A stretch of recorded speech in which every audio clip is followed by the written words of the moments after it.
వాడెవడో యూట్యూబ్లో constructive criticism చేస్తే బాగుంటుంది కదా అంటే, ఓకే మనం సివిల్ చేసాం కదా, ఇదేదో మనకు రిలేటబుల్గానే ఉంది అని యూట్యూబ్లో వీడియోస్ అప్లోడ్ చేసి యువర్ సో నెగిటివ్ పర్సన్ అని కామెంట్స్ పెడుతున్నారు. తర్వాత నాకు తెలిసింది అది రోస్టింగ్ అని.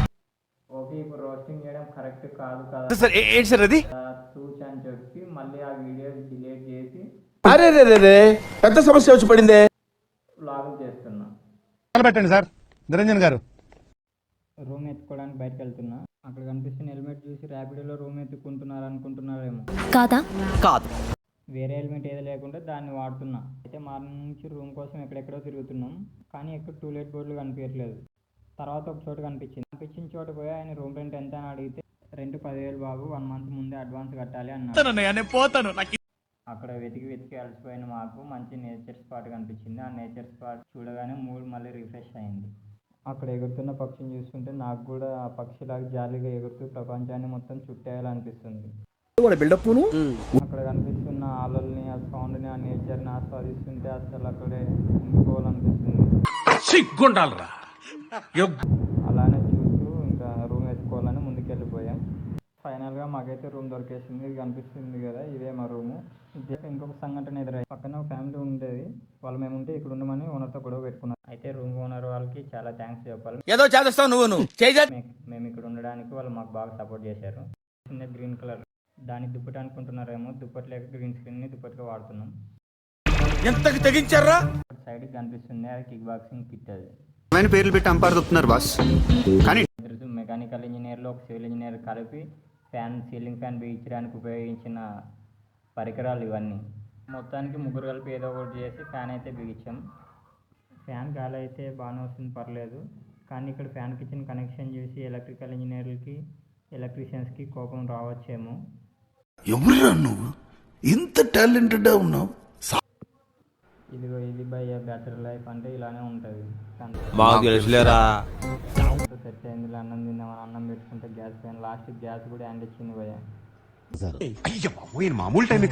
ఇచ్చిన తర్వాత పక్కన ఇంటి వాళ్ళని అడిగి ఇంకా సగం ఉడికింది, ఇంకా మిగతాది వాళ్ళని అడిగి చేయించుకున్నాం. ఇంకా అన్నం అయితే చేయించుకున్నాం, కానీ ఇంకా అన్నం లేక తినడానికి కర్రీస్కి డబ్బులు లేక ఉన్న చట్నీతో అలా అడ్జస్ట్ అయిపోతున్నాం.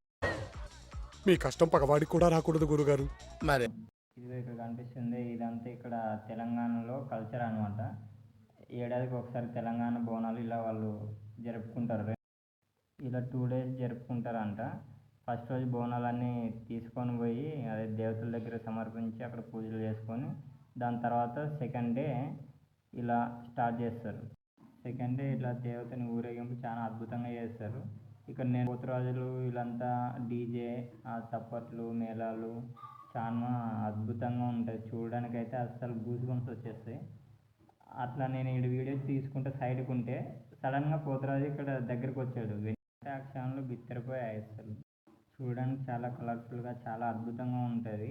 చాలామందికి తెలంగాణ బోనాలు అంటే తెలియదు కదా. ఒకసారి ఇదంతా చూసి ఆస్వాదించండి, ఆనందించండి, సంతోషపడండి.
ఇది ఇక్కడ కనిపిస్తుంది, ఈ కనిపించే దేవతనే సెకండ్ డే ఊరేగింపు చేస్తారు.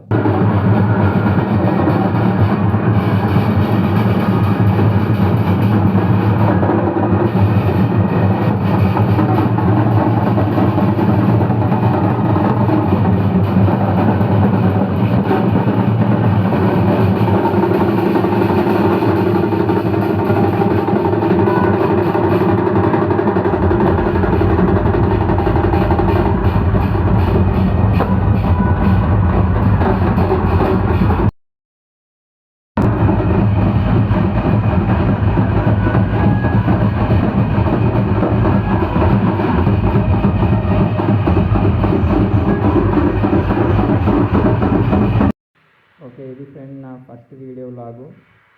ఇంకా చేస్తూనే ఉంటా. అప్పటిదాకా చూస్తూనే ఉండండి. సబ్స్క్రైబ్ చేయండి, షేర్ చేయండి, లైక్ చేయండి. Thank you for your support.